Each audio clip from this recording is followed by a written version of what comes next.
കേരളക്കരയാകെ കേൾക്കാൻ ആഗ്രഹിച്ച ഒരു വാർത്ത എത്തിയിരിക്കുകയാണ്. കേരളത്തിന്റെ മുഖ്യമന്ത്രിയായി VD സതീശനെ തിരഞ്ഞെടുത്തിരിക്കുന്നു. ഒരുപാട് സന്തോഷം.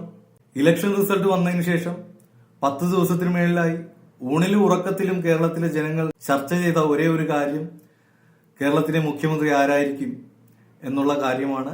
കേരളത്തിലെ ജനങ്ങളുടെ വികാരം പോലെ തന്നെ VD സതീശൻ കേരളത്തിലെ മുഖ്യമന്ത്രി ആയിരിക്കുന്നു. ഒരുപാട് സന്തോഷം. കേരളത്തിലെ ജനങ്ങൾ ആര് വിശ്വസിച്ചാണ് വോട്ട് ചെയ്തത്, ആ ലക്ഷ്യം നിറവേറിയിരിക്കുന്നു. VD സതീശൻ ഇലക്ഷന് മുമ്പുള്ള VD സതീശനല്ല. ഇലക്ഷൻ റിസൾട്ട് വന്നതിന് ശേഷം അദ്ദേഹം കൂടുതൽ ജനകീയനായി മാറിയിരിക്കുന്നു.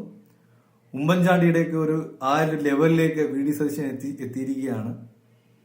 അപ്പോൾ അദ്ദേഹത്തിന് ഹൃദയത്തിന്റെ അടിത്തട്ടിൽ നിന്നും ആശംസകൾ അറിയിക്കുകയാണ്. കേരളം കണ്ട ഏറ്റവും മികച്ച ഒരു ഭരണം കാഴ്ചവെക്കാൻ അദ്ദേഹത്തിന് സാധിക്കട്ടെ.